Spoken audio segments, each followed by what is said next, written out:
Good morning everyone. Bagaimana dengan keadaan saudara? Menjumpai Anda kembali dari meja kerja saya, Pastor Hania Saputra dari kota Brisbane, Australia. Di belakang saya ini di layar adalah salah satu keajaiban dunia, yaitu The Great Wall of China. Bagi Anda yang sudah pernah ke sana, ya, maka saya yakin percaya saudara akan terkagum-kagum bagaimana pekerjaan besar ini bisa terjadi. Saudara, menurut sejarah ini dibangun mulai sejak tahun 220 sebelum Masehi dan mencapai completion ataupun diselesaikan sebagaimana kita dapatkan hari ini pada tahun sekitar 1678. Dan ini melampaui beberapa dinasti di negara China itu sendiri. Ya, bahkan sejarah menuliskan bahwa tembok ini memakan kurang lebih 44.000 ya, jiwa daripada pekerja yang membangun ini harus mati karena beberapa saat ya ada bagian tembok yang runtuh dan menimpa para pekerja itu. Saudara, dalam 100 tahun pertama pendirian tembok ini, ya, tembok ini sangat luar biasa sekali karena ini merupakan kebanggaan daripada China itu sendiri. Ya, begitu tingginya sehingga tidak ada seorang pun yang bisa memanjatnya. Begitu tebalnya sehingga tidak ada seorang pun bisa menghancurkannya.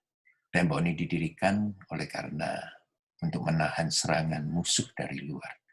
Tetapi pada tahun 100 tahun pertama pendirian tembok ini, 3 kali ya, musuh bisa melewati tembok ini. Bukan karena mereka mampu untuk menghancurkan tembok ataupun memanjat tembok, tetapi dengan menyogok penjaga-penjaga pintu di depan, musuh bisa masuk dan berperang dengan dinasti yang pada saat itu, dinasti Qin pada saat itu yang sedang memerintah.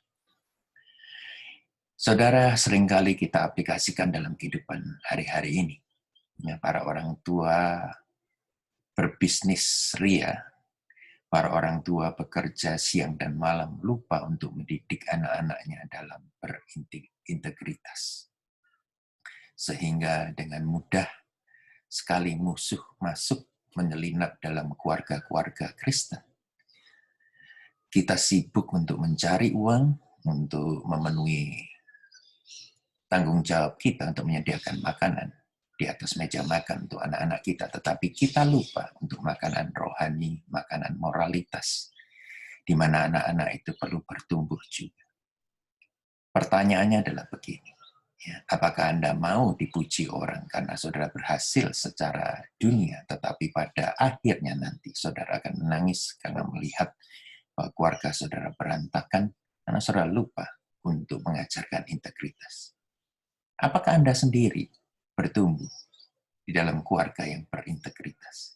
Apakah Anda juga memiliki integritas ini?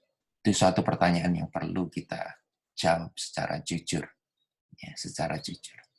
Yang pertama adalah begini, setiap kali saya menghadapi situasi di mana integritas saya tertantang, saya berikan 3 pertanyaan kepada diri saya sendiri. Yang pertama begini, apakah saya berubah jika saya berkumpul dengan teman-teman yang memiliki nama secara dunia?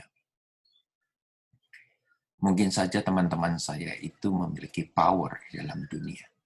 Nah, setelah saya berteman dengan mereka, apakah ada satu sifat ataupun diri saya berubah ketika saya berteman dengan mereka?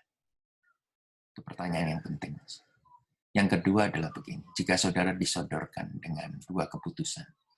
Keputusan yang pertama adalah keputusan yang benar, tetapi tidak mendatangkan keuntungan bagi diri Anda sendiri, tetapi malahan keputusan Anda itu akan mendatangkan berkat ataupun keuntungan bagi orang lain.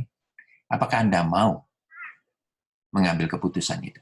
Daripada keputusan yang kedua adalah begini, merugikan pihak orang lain, tetapi menguntungkan pihak Anda. Keputusan mana yang Anda harus ambil? Yang ketiga adalah pertanyaannya, apakah Anda ini benar-benar memiliki satu konsep dalam hidup ini?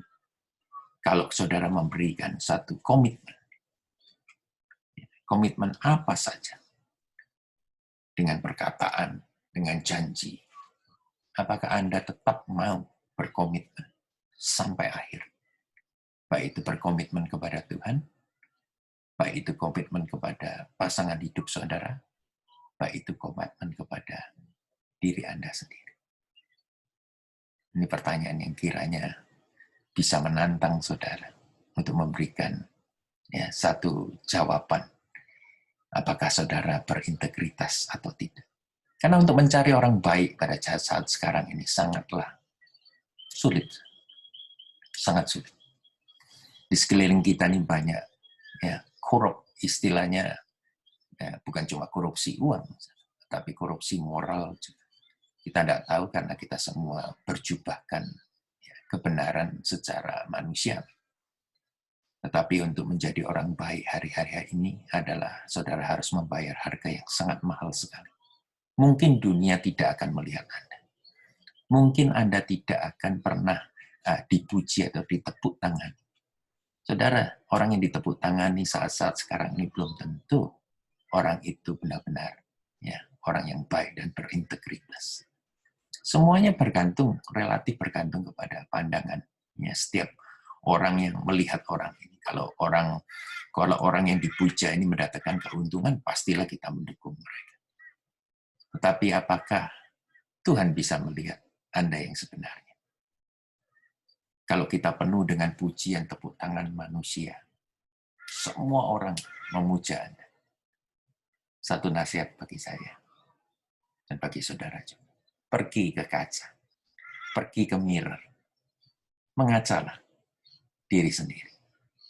Satu hal, konsep, jangan bohong orang yang terpantul dari kaca rias, yaitu diri Anda sendiri. Kalau Anda bisa hidup dalam dunia ini, jujur, transparan kepada kebenaran Tuhan, kebenaran hati nurani, saya yakin percaya, mungkin tidak banyak tepuk tangan ataupun pujian yang Anda akan makan ataupun lahap. Tapi ada satu kepuasan dalam hati saudara, yang saudara akan nikmati dalam kehidupan. Saudara hidup tanpa ada tuduhan, saudara hidup tanpa ada regret, penyesalan, saudara hidup dengan hati nurani yang murni. Maukah kita menjalankan integritas kita dalam keseharian kita? Sebab kerajaan Allah membutuhkan Anda dan saya dalam berintegritas. Biarlah satu hal yang saudara cari, tepuk tangan dari para malaikat dan pujian daripada Sang Bapa. Masuklah kemari, hambaku yang baik dan setia. Nikmatilah hidangan yang sudah disediakan untuk merayakan apa yang engkau lakukan, apa yang engkau telah menjadi oleh karena Rohku ada di dalam engkau. Hari ini merupakan satu tantangan bagi kita semua. Baiklah kita berintegritas dalam kehidupan. Tuhan memberkati saudara.